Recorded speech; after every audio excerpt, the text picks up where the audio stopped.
Welcome back to Wellness Wednesdays, where we'll focus on keeping our mind and body happy and healthy in a life full of balance, exploration, and fun. Today we're going to be exploring an aquaponics garden. This garden is completely indoors in a pretty average-looking parking lot in Parkersburg. But what's on the inside of the building is anything but average. Plants are being grown from seed to food with no soil or natural sunlight. Fish are used to give the plants nutrients, while UV-producing light bulbs give the energy the plant needs. The lights also give everything a very pink glow. I'm excited, so let's go get started and check out the seed room of this aquaponics garden.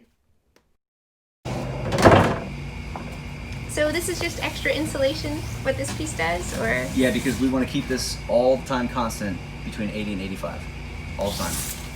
Do you monitor humidity or anything, or is it mostly just temperature that you watch? Humidity is not as big of a deal. If it's really high, it's not good. If it's really low, it's really not good. I mean, there's a pretty wide range for humidity. Especially since they're like sitting in water, it probably stays. Yeah, but in West Virginia, I mean, we don't really, it's a pretty humid place. It's not like we're in Arizona, you know what I mean? So humidity is not a real concern. Now, if you did have one of these in a place that's dry, like the Southwest, you'd probably want to have a humidifier. Yeah, so. But yeah, go ahead and have at it, and if you want, you can lift up these lights and look at them, and we've got some cilantro and chives in here. Awesome. Right These here. are the little sprouts. How old would you say these ones are? This is kale. We seeded these 5 days ago. Okay. And they started in little trays like this. Yep. And one seed per hole. Yep. And then you move them over here until they sprout. Yeah, we put the tray under here and cover it up with the plastic so it doesn't have any light. It usually just takes a couple days for them to sprout. And Yeah, about 3 days, 2-3 days. And then once that happens and we get a little sprout, we move them here. And we have to be real careful too, because we don't want to, if you hang the light like this way above the surface of the sprouts, what will happen is the sprouts will grow towards that light and they'll get real tall.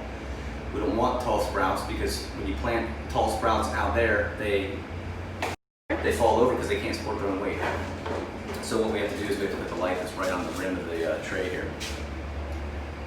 And that's usually pretty successful. Pretty awesome seed assortment back here.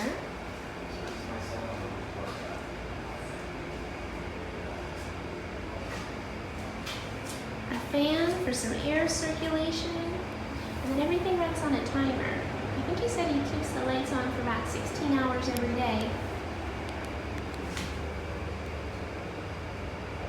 But you have to have that period of darkness along with the period of light, because it affects the way that the plants breathe. So they need both light and dark. So you can't just leave them on all the time. So the timer is really important. But this is pretty awesome.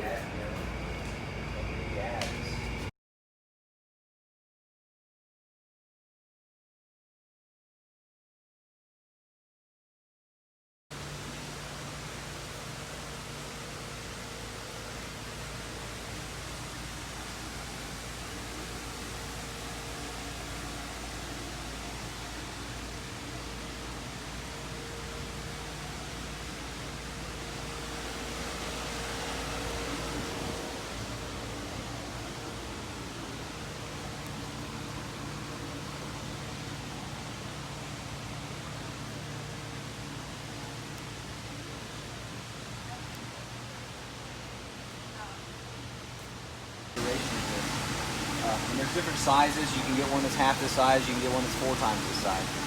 So the way that it kind of works is, we got fish, of course, in the middle, and you come over here. So in the middle over here, you have your oxygenation. So if you look, like a standard fish tank in somebody's house or in an aquarium store, see that little rod that kind of sticks down in and it makes the bubbles. So what it's doing is it's oxygenating the water so the fish can breathe. That's what this is. So what ends up happening is we have about 9,500 gallons of water in the whole system. And so the water in here is oxygenated by this air pump. And this is what's on that gas generator, so that if the power goes out, this will kick back on and the generator kicks on. So this oxygenates the water for the fish, pumps it up into here, and it goes into the inner 2 tanks and then the outer 2 tanks. And what we're wanting to do, in addition to oxygenate the water, is we want to create fill a perch or a school and want them to swim against that current. And when they're swimming against that current, they're burning calories. And when they're burning calories, they need food. And when they eat food, they poop. And we want their poop. Okay? So on the inner surfaces of everything in here, whether it's these tanks or this here, and there's some green ribbon down in there you might have saw, that's just surface area. It's all it is. Same stuff you put in your septic tank. For the same reason, you want bacteria in your septic tank too. They don't break down in your septic tank. Here we want bacteria because bacteria takes the ammonia out of the fish poop and turns it into nitrate. Nitrate is plant food.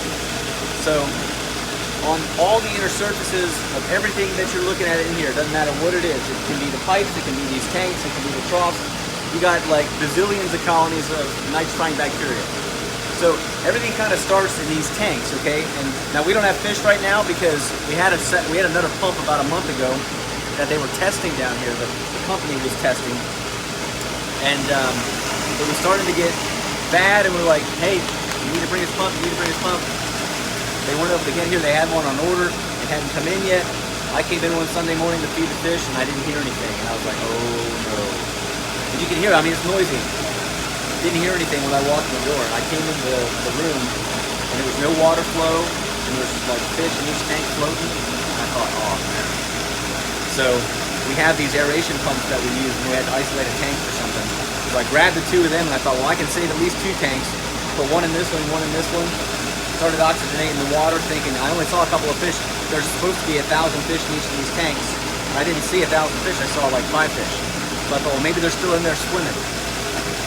Lowered the pumps down into the tank, started oxygenating the water, and when the sump hit the bottom of the tank, I was expecting to hear this solid surface.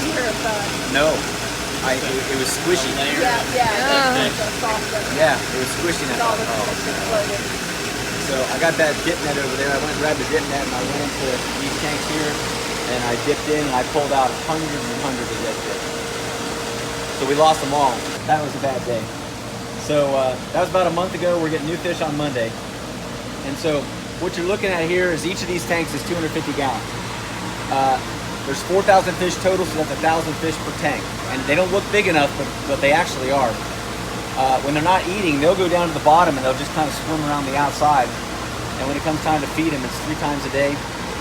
They know it's feeding time, and so all you have to do is walk up and kind of look in, and they'll all go like flock to you because they know they're about to eat. So we do that 3 times a day. The fish poop. When the fish poop, all that waste settles to the bottom and collects on the bottom, and there's a drain down there because the bottom of the tank kind of does this, right? So all that fish poop goes down into that drain and gets pumped out through this pipe and comes up into these secondary separators. And so what ends up happening here is you've got kind of an S flow here. So there's a standpipe in here.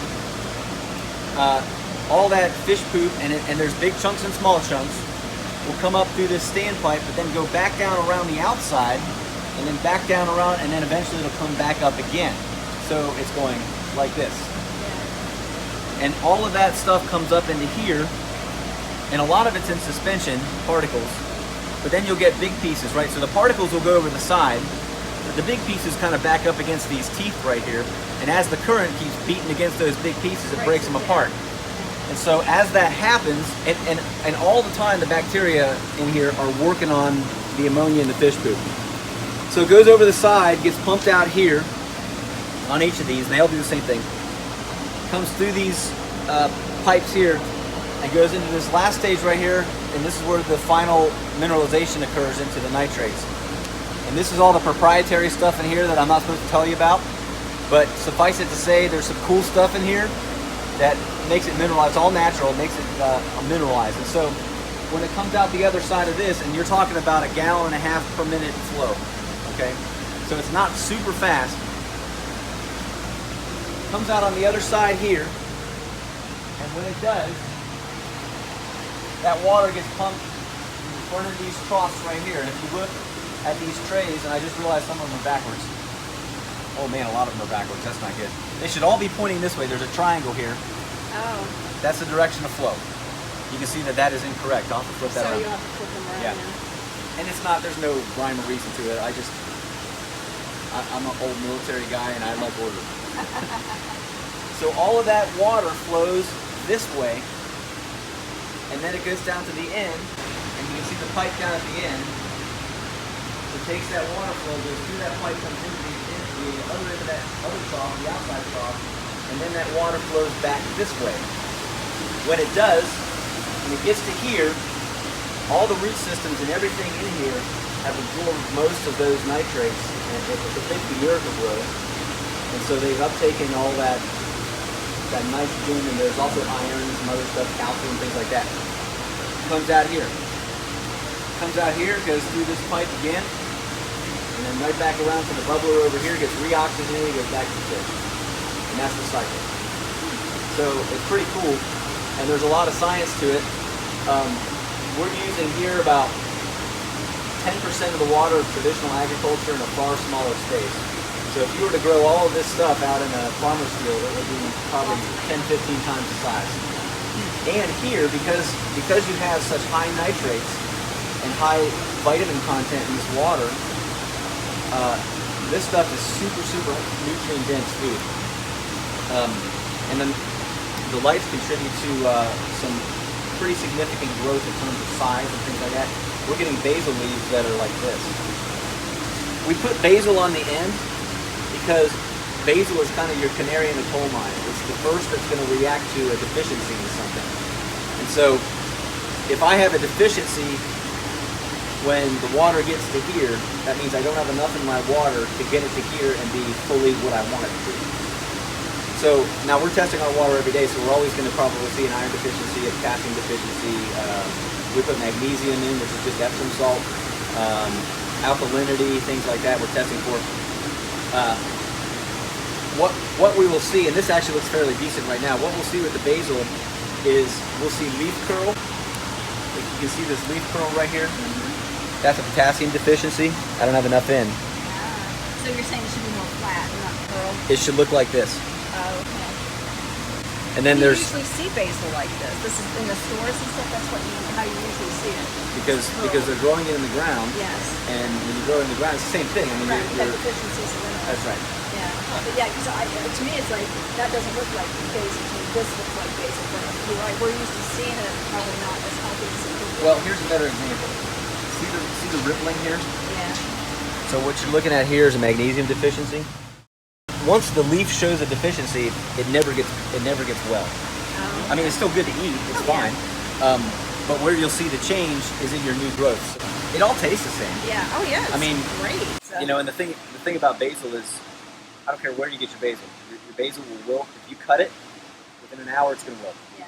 It's just the way it is with basil. How's the best to store it to make it last more than a day or two? What we have found, my wife and I have tested a lot of different things, and with basil, what we have found is the best result comes from putting it in a Walmart bag, but not tying it, like leave it open to the air, Okay. and then put it in your fridge, and it'll last a couple days. Yeah. And it might wilt a little bit, but if you put it in like a spice grinder, that's what we do. Right. Who cares? It tastes Have you ever dried your herbs? Never tried drying it. Yeah. So the idea of why is this here? Well, the company I work for, Asaya, designs and manufactures this stuff. They have had systems go in for the last 5 or 6 years. They're based in Indiana, and so most of the systems that they've manufactured are in Indiana producing. The thing about this system is it takes a year to get to a point where you can actually produce at an optimal level. So we can grow stuff now, and there's plenty of nitrogen in the water to grow things. But what we can't grow, I mean, we can grow other stuff right now, but it won't be good yet, like tomatoes, peppers, cucumbers, like fruiting and flowering stuff. This system will grow those things, but we can't grow that stuff in here yet because our water isn't mature enough. And we also don't have any fish. The fish take a year to get to their full size. And so when they get to that full size, they're pooping at a constant level, they're producing ammonia out of their gills at a constant level, and then you get all your nutrition levels and your chemical levels all the way up to like where you need them to be in order to produce all this stuff. So basically you're starting over again with new fish. Not completely, because we still have bacteria in the water. If we were starting from scratch, we would have no bacteria in the water. So we're not starting from scratch, but we're starting from behind the starting line, if that makes sense. So when we get fish, I mean, they'll be small, they'll be like this. When the fish died here, they were like that. So we lost a lot of them. So what do you, now that you don't have fish, what do you do to feed the plants? We have some natural additives. We actually have fish emulsion, which is essentially ground up fish. We add that every other day. We have a Norwegian kelp solution, which is like super awesome for bacteria that we add every day. Every couple days, we'll put fish food into each of these tanks to substitute for the biomass. And you can kind of trudge along for a little while, but you can't do it forever. So we've gone about as long as we're able to, so we've got to get fish in here. Because what I'm noticing right now is we tested a lot of our numbers are going down. Like the bacteria numbers, the levels are going down, and that's bad because we want bacteria to be up, because that means that it's producing nitrate. So fish are coming Monday though, and it'll come back up pretty quickly. So the reason all of this is here is because what this company is doing right now is it was a small business for 5-6 years. So they're putting these systems in a small scale in a few different places. In Medicine Philanthropy, they've got one in Haiti. There's one in Ivory Coast in Africa, and a couple of other places. They've got the Waco, Texas has one. East Chicago's got one. There's a few others. One in Nebraska. And the engineer who designed and invented all this stuff, who's my boss, kind of decided that, hey, there's something to this, man, because this is not hydroponics. It's not even aquaponics. This is aquaponics. This is aquaculture. So what you're doing is you're putting them together, and you're getting this, and there's no replication of this system anywhere. This is the only place that this system actually is in a completely indoor environment. Most of them are in the old Quonset hut, hothouse style things, and some of them have augmentation for the lights, some don't. It just depends on where it is. Wintertime, sometimes you need augmentation, but not this. I mean, this is 18-hour day lights. We got no sunlight whatsoever. But the idea long term is what he wants to do and is doing, is wanting to put in what's called a pharmacy and co-located with medical facilities.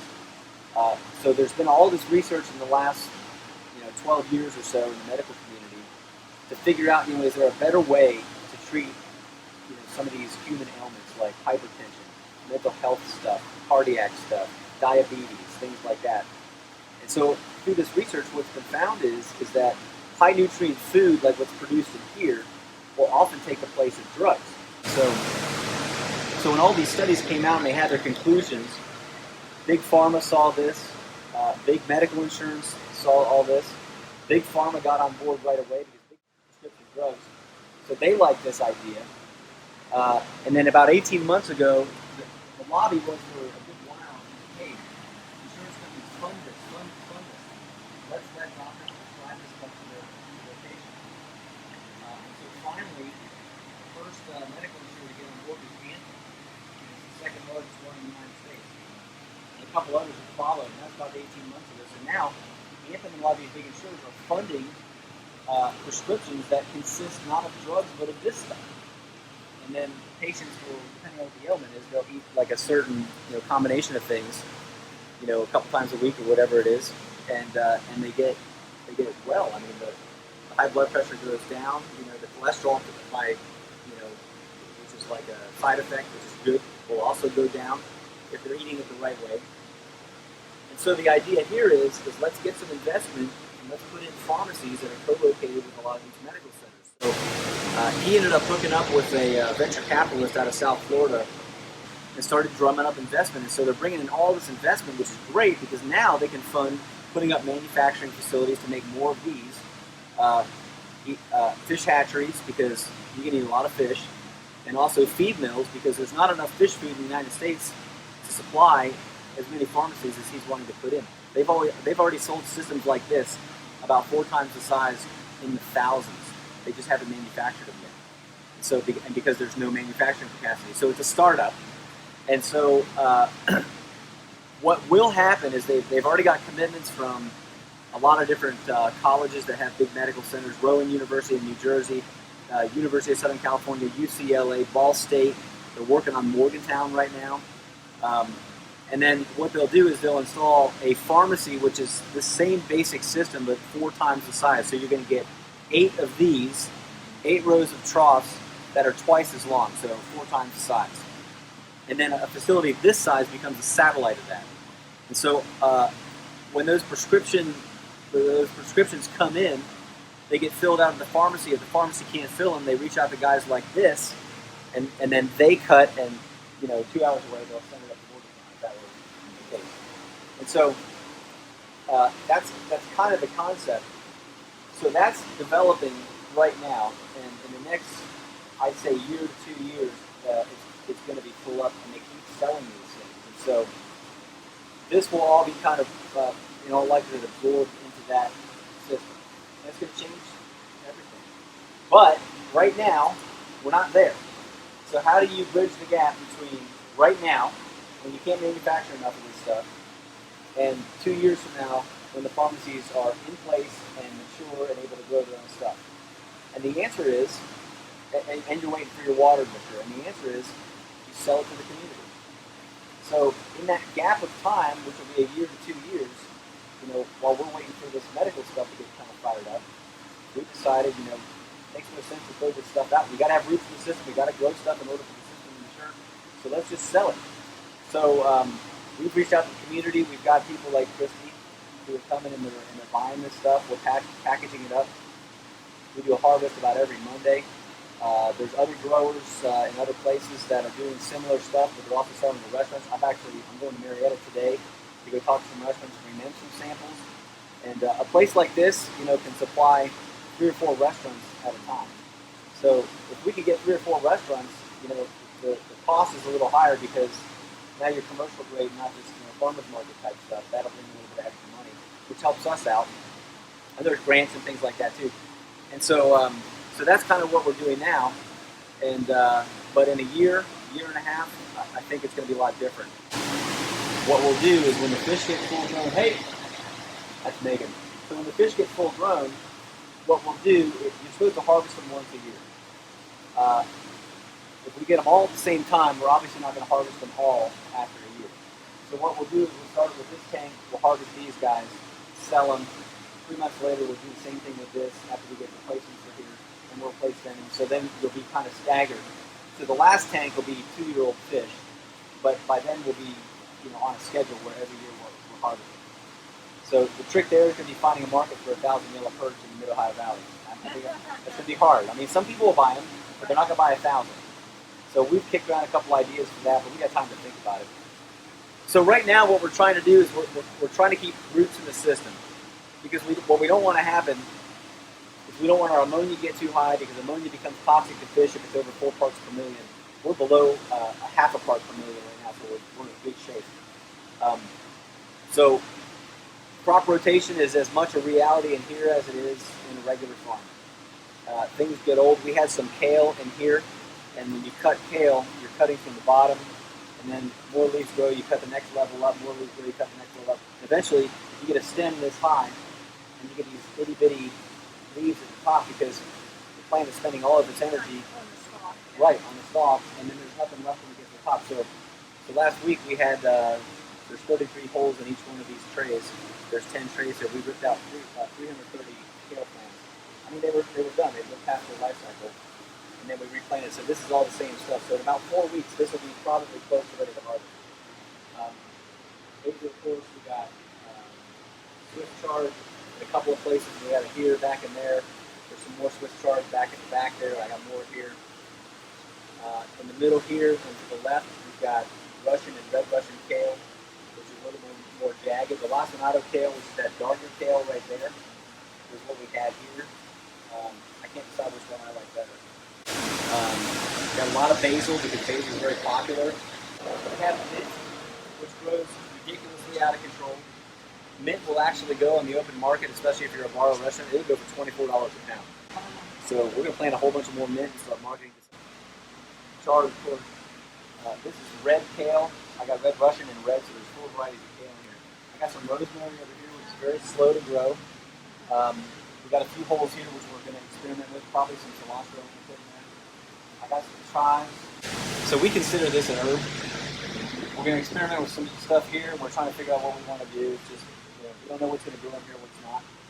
We discovered that dill does not grow well in here. And the reason is because it's such a delicate plant, and these lights are so intense, it just burns them up. So we're going to take our dill out and put it in something else. I got thyme. Thyme is really good, also slow growing. Sage, though, has done well. We'll probably plant some more sage. Basil here has done well. Back here, we've pruned a lot of this. This is mustard greens. But this is mustard greens. We actually let this go just to see how big it would get. About, a month and a week or so ago. We just let it go. We finally pruned it up last week. We were getting leaves come out of here that were 18 inches long and 12 wide. What we're also finding is when this stuff grows so fast, you got to cut it every week. And you do that on Mondays and try to sell to the public. Well, every Monday, but we get people in all week, like you guys are here today. I mean, and I'm going to cut you some today, and we'll sell it to you, today, just like we would on Monday. And so, if it's onesie twosies, it's not a big deal. But the bulk of the orders and the bulk of the cutting, we'll typically do on Mondays, just because I have more people here, and it's a lot easier. And what we'll do is once we cut, we blanch it over there in the corner. We have that orange bucket over there. That's just a industrial salad spinner. Is all it is, 5 gallons. And so you put an ice bath in those sinks, and then you pretty much take everything that's in here. And once you cut it, you put it down in that ice bath to blanch it. And then what that'll do is it'll preserve it a little bit longer to keep it from wilting, until later. But once you do that, and then you take it home, you kind of wash it and then package it up in like gallon Ziploc bags. You're not going to use it right away. And then squeeze all the air out and zip it good and tight, and it'll last 6 weeks in your fridge. I froze the kale Christy gave me the first time she was here, and I haven't used it yet. So I was going to use it in a soup. So I thought, I'm just going to freeze it and see what it does. I'm interested to hear how that works, because I have not tried that. I had frozen kale from the store before. It works just fine. Yeah. So that's kind of how it all works. And so right now what we're trying to do is keep getting that word out, because we'll have like a good harvest where we have, our max is about 20 trays for the day, because there's not that many of us to cut everything. So we'll do like these 2 troughs, and then the next harvest we'll do these 2. Do you get to sell everything that you cut? Usually. We do, but we just brought Megan on about a week and a half ago. Do you ago. take volunteers? Yeah, we actually have, there's a lady that's a client of ours who's a master grower, and if you're a certified master grower, you have to have volunteer service hours, every year.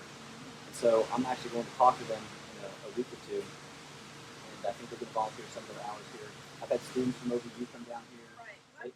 Kind of struck a balance with is, if we can get 4 people in here, and you get one guy going up one side of the trough, another guy going up the other side of the trough, theoretically in an hour you can go up this trough and cut stuff. And that's what we've kind of settled on. And then last week, rather than cutting these 2 troughs only, what we did instead was we said, okay, here's our orders. There's a standard kind of order, which is we'll fill a tray like those ones up there on the top of that tank. We're going to fill through each of those.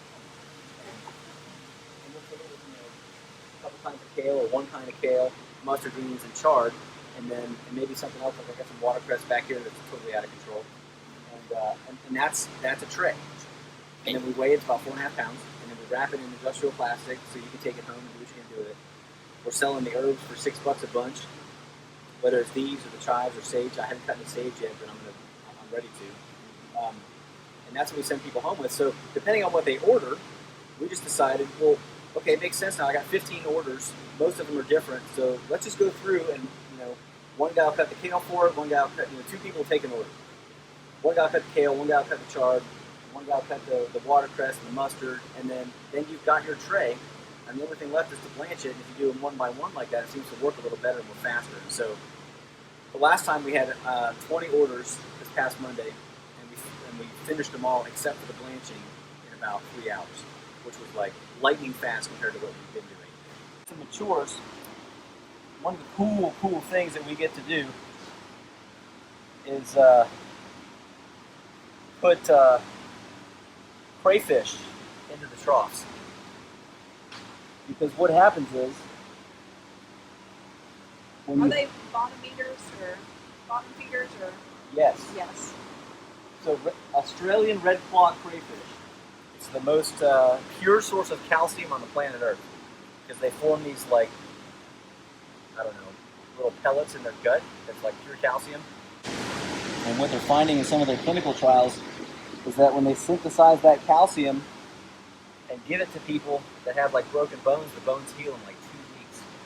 And which is, I mean, when I heard that, I was like, come on, man, no way.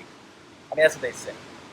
But we use them because what ends up happening is, you get plants, you got roots underneath the water. And, roots, just like leaves, will die and they'll fall off and then they settle to the bottom. So we don't want to have a whole lot of that in our system because if you get too much of it, what you get is sepsis. And so that makes your ammonia go up and that's bad for the fish. So you got to keep that stuff clean. So these red-clawed crayfish, what they'll do is there'll be about 10 per trough, and they have what's called a hide. It's basically a box. And in the daytime, they come out and they go and they eat the exfoliate that falls off of these roots. Which is, like, who thought of this? You know what I mean? Like, how did they even think this up? But it makes sense. So I think here probably, I don't know if it'll be a full year. Normally it's after system maturity, they add them.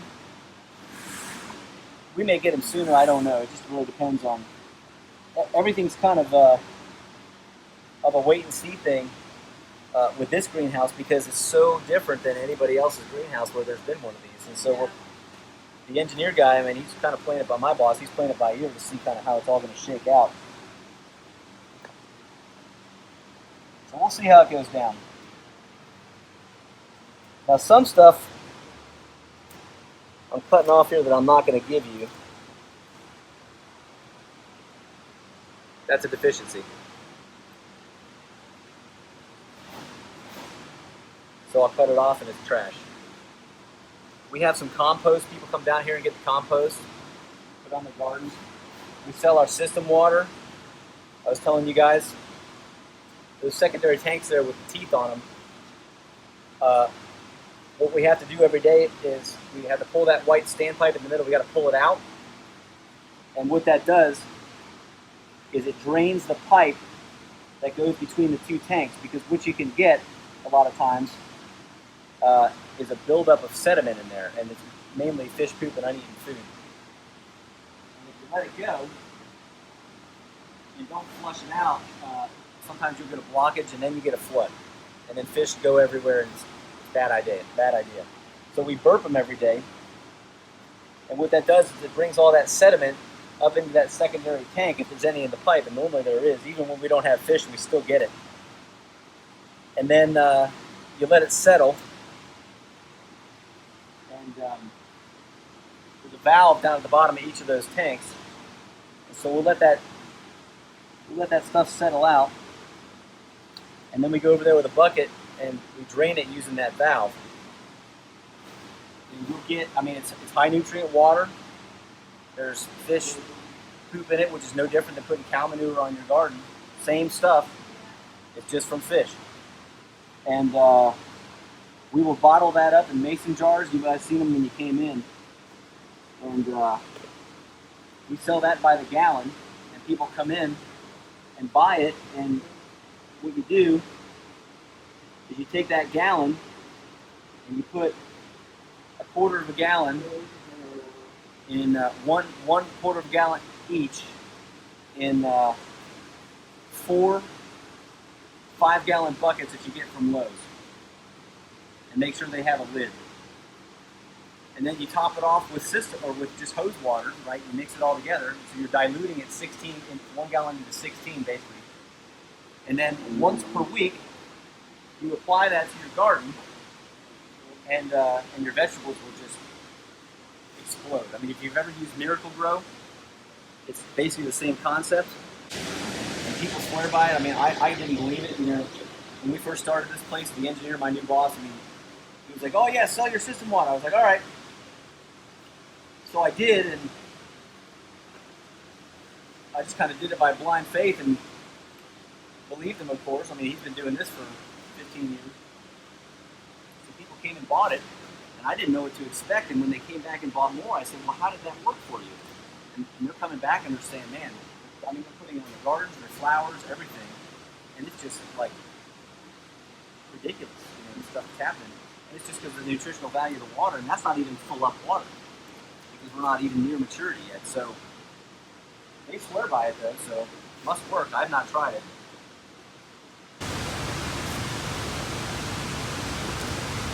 We get some pretty good sized leaves, and there's a few in here. This is a little bit old, this chard. This is some of the first chard we planted back in February. And so just like people, plants get old, and when they get old, their metabolism's slow, and they don't grow as much. So some of this chard, now we cut through some of this on Monday last week, so it's low in some ways because of that. But the leaves aren't growing as fast as they did when we first planted them. And so probably within a month or two, this stuff's gonna have to come out and we'll have to replace it like we did this kale. But with chard, now this is rainbow chard, so you're gonna get orange and red, and there's some yellow and some white in here. It looks really vibrant under these lights. When you get it under white light, it's not gonna look as vibrant, and it's just because of the lights. But what we tell people is, don't throw out the stems. The stems are long. And really what you're looking at between here and here is a piece of celery. So if you want to put celery in your tuna fish, cut this up and chop it and put it in your tuna fish. It's just high nutrient celery is all it is. Now it tastes a little different, but it's the same kind of crunch, and if you look at the end, it even looks like celery. You see what I mean? And I can't decide whether I like this better than I like the kale or not. I like both, and I go back and forth depending on the day. But what I'm going to do is I'm going to go through here and I'm going to harvest out the biggest leaves for you guys. What we had been doing is we've been kind of cutting from the bottom up, but you get a leaf like this, and it's good, but it's not a lot of leaf, But you also want to get the big leaves out, because if you don't, what the plant will do is it will send everything to that big leaf to make that big leaf grow more. We don't want that. Plants like haircuts, so you cut off the big leaf, and then the smaller leaves will eventually get bigger, all of them. So that's what I'm going to do here today.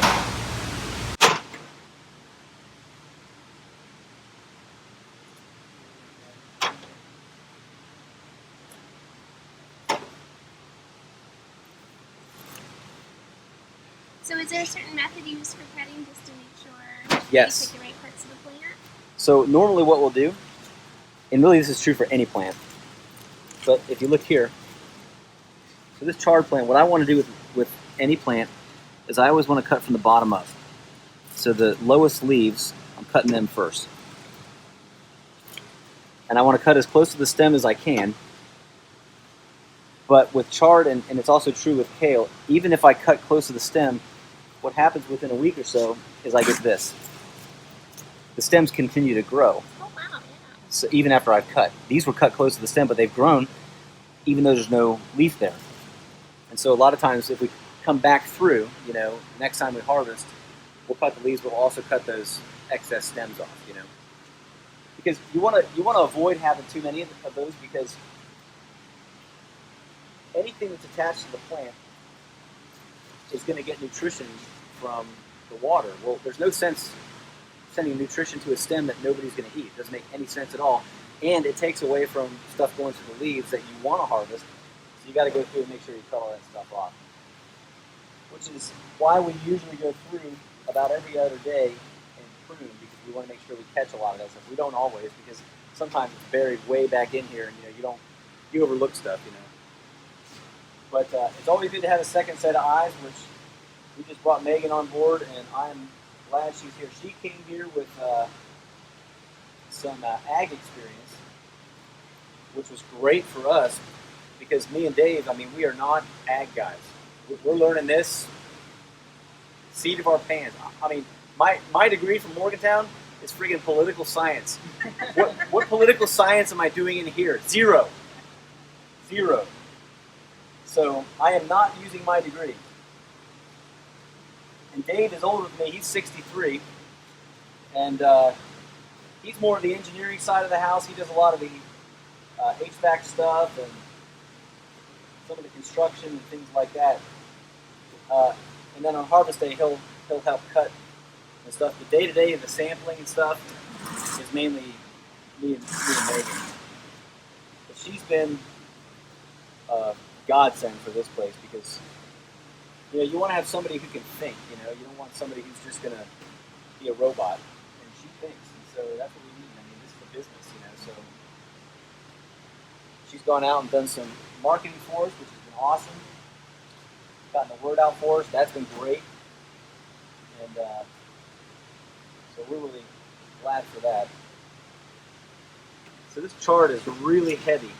One thing that some of our clients have done is when they put their greens in these Ziploc bags, I didn't know this, but I guess you can get like 2-gallon Ziploc bags. I think Sam's maybe has. Didn't know that. That's great for this stuff because it's long, you know. And so what we do at home, you know, if you want to put 40 leaves like this in a gallon Ziploc bag, you're cramming stuff in there, so you're going to break stems. So the 2-gallon Ziploc bags are real nice because you can actually fit more in there a little safer without breaking stuff. So you called this half of like the building aquaponics and the other half aquaculture. Do you guys have a name for the whole thing together? Aquaculture ponics? No. We call it aquaculture. Aquaculture just means fish. If you look up aquaculture online and go to like Google, you know how you can sort by like images? Mm. So if you sort by images, you put in the word aquaculture, you sort by images, what you're going to find is these gigantic round, basically vats that are out in the ocean, like on coastlines and stuff like that. What they're doing is they're basically, when you hear farm raised, that's what you're hearing. That's what that is. It's aquaculture. They're growing fish, they're growing oysters and stuff like that. That is aquaculture. So all aquaculture is growing fish. So it's like a sea farm. Yeah, basically. And that's what this is. This is, over here, it's aquaculture. Aquaponics, well, it's not hydroponics. Hydroponics is different. Aquaponics is this side of things, and that's the plant part. So, but because this is the only system that's like this, it's hard to explain to people because, like, we go around and we talk, like this coming Thursday, well, a week from yesterday, I'm going to be talking up at the Rotary Club in Marietta, and I'm thinking, well, do I call it aquaponics or aquaculture, or what do I do? And I'm just going to explain it like I did to you guys. Because it's really neither. It's a combination of the two. I would encourage you guys tonight, go online and look up, do a search for kale and the word superfood. If you want to go on our Facebook site, I've got it posted, but it's like a month and a half ago. So you'll have to like scroll way down. But I posted an article about kale being a superfood. And I mean, it's unbelievable the stuff that you can get in kale just out of the ground, you know, in a farm. But if you grow it in a place like this, I mean, it's like nuclear superfood, you know what I mean? Chard is actually a very pretty plant, I think. Chard's funny, I've done some research on chard just because I'm curious. And chard is actually a coastal plant, you know, traditionally. And I think it's European, or I can't remember, maybe it's coast of Africa, I can't remember, but they cultivated it and ate it and used it for all kinds of medicines and things like that. And there's some really dark stuff right there. It's funny when you're cooking this stuff, if you chop it up, there's so much water in it that your pan will get a lot of like red water in it. Yeah, it's too bad you're not closer. I tell you to bring your students down here. Well, if you ever, I'll give you guys a card before you go, but if you ever wanted to bring them down here on a trip, you totally could. And we would bring them in here. It is pretty cool. I mean, I'm still amazed. I would not, I mean, I'm a freaking farmer. I mean, I didn't think I'd be a farmer, you know?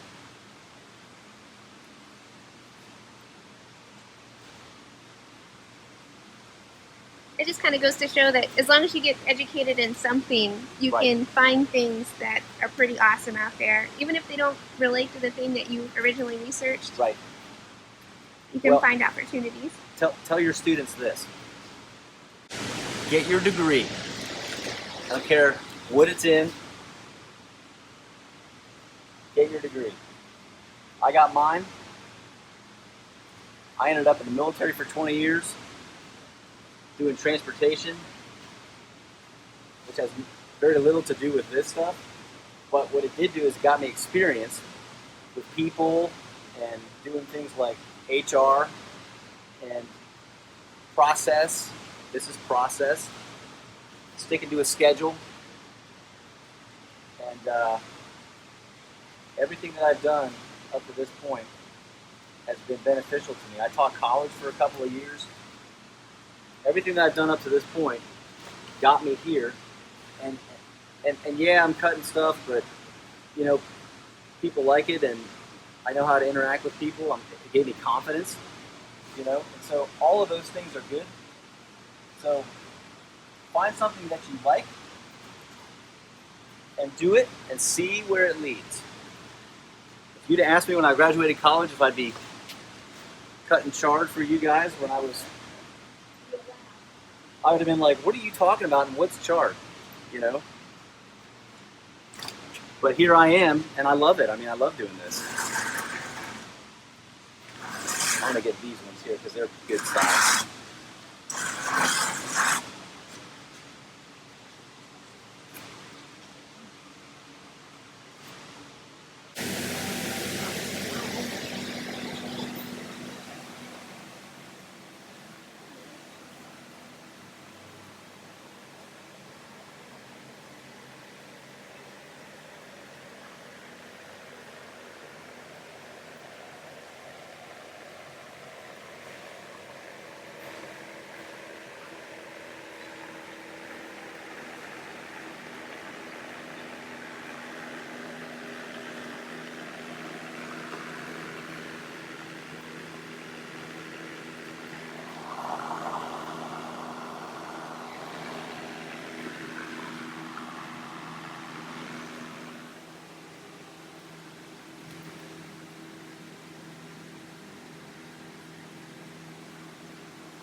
This basil really is beautiful. And if you check out the roots here, they are definitely growing. That's a lot of roots. They seem pretty happy growing in this fish water.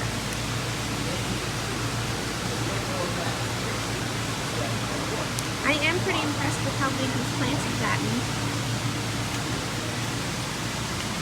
And they taste so good. Like, I usually like basil, but there's almost like a creaminess to this basil, and I'm not sure exactly what causes that. Maybe it is just the extra nutrients that the plant gets, but it just has an awesome texture to eat. This is rainbow chard. Beautiful colors on this. Great in salads and soups.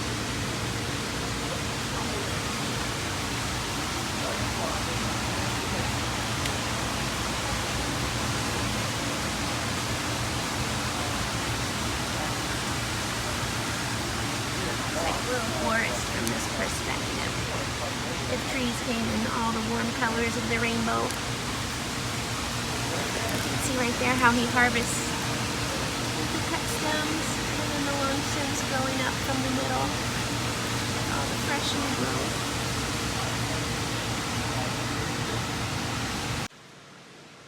So a lot of these plants, especially the kale, would be awesome for savory foods or salads or fresh greens. But some of your herbs would be also really great for baking. So especially rosemary or thyme, throwing those into a bread makes a really, really tasty bread.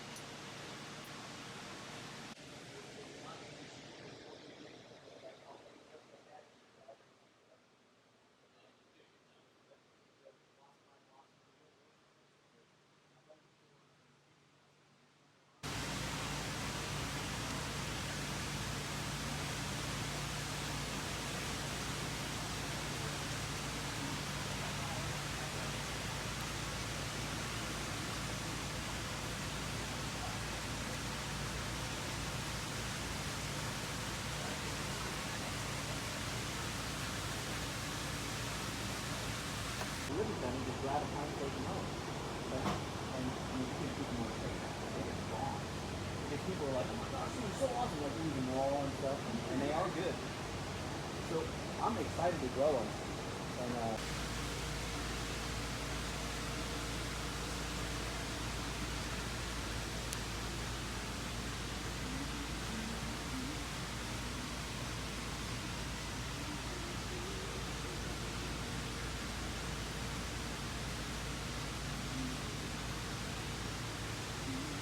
Check out these bugs.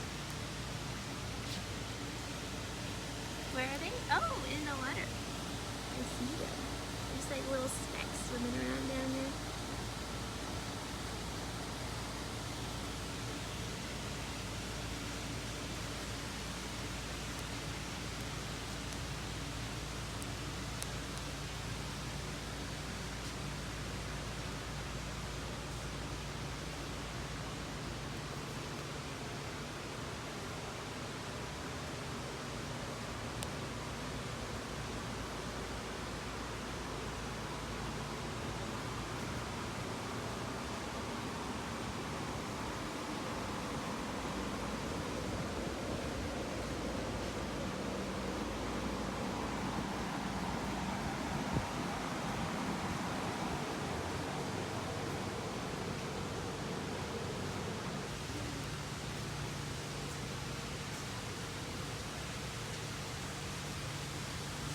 There's so many different varieties of plants in here, and there's no dirt used at all. It's just grown in the water with the nutrients from the fish.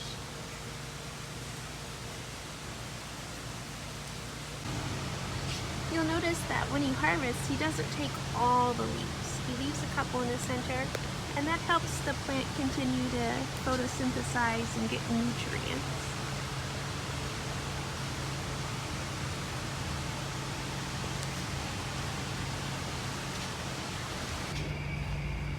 calcium, Epsom salts, magnesium. We do that about every other day. So you said when the leaves turn yellow, that's meaning lack of magnesium? It means a lack of something.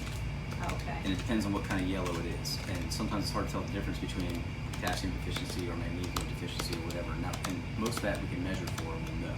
And the whole plant turns that way, usually, if it's a deficiency. Not always the whole plant, but a lot of the leaves will. Leaf curl is a calcium deficiency. I've had a heck of a time keeping calcium in this system. I don't know why. But it's heavy, right? So like I could put magnesium, like the Epsom salt, that's just magnesium. I've got iron powder over here, and I've got the potassium. All that will dissolve in water. But the hydrated lime, which is the calcium, does not dissolve because it's just ground up limestone is all it is. And so it's rock. Well, rock is heavier than water. It's going to sink to the bottom of your bucket. So what we'll do is we'll put it in a 5-gallon bucket and mix it with that. And it stirs it up, puts it in suspension, but eventually it settles out. And so then when I add it to the system, it settles out in the system too. Right, so you can't keep it. You see what I mean? Through the water, yeah. So we're trying some different things and trying to see if it'll up our numbers. We have a range that we want to keep it in. So like calcium, we want between 1 and 500 parts per million. Right now I'm at like 101. So I'm at the low end, and I know I got to get more in because I'm seeing the leaf curl and I'm seeing some of the yellow. So you think, could you pulverize what you got over there, or is it already that way and it just still sings? Oh, okay. It's like talcum powder. Yeah, so it's already pulverized. So yeah. So it's But heavy no still- matter what I it's- do. It just doesn't, it's not soluble. It just doesn't dissolve, Yeah. So that's our issue with calcium, which is why we still see that leaf curl.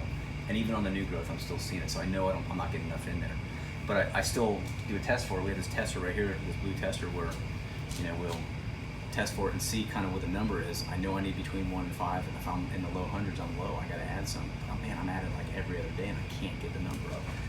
So I don't know what I'm doing wrong, but there's also stuff where if I add this, it gets canceled out by the potassium, and so there's some of that. Right. Iron is going to green up our leaves real nice. Works real good on the basil, but it's just a powder too. Same thing. Oh. So I'm just I'll add like a cup or whatever. Right now I'm good on iron. I don't need to add any. But so yeah, that's all we really add. So that's it. That's all we add. That and water. We're adding water maybe once every 10 days. enjoying that proprietary solution in the last tank you didn't tell us about. Yep. Yep. Secrets. There's actually little elves in there that like, you know, make nitrogen. So, yeah. Did you hear him hammering? No, it was so loud in there, you know.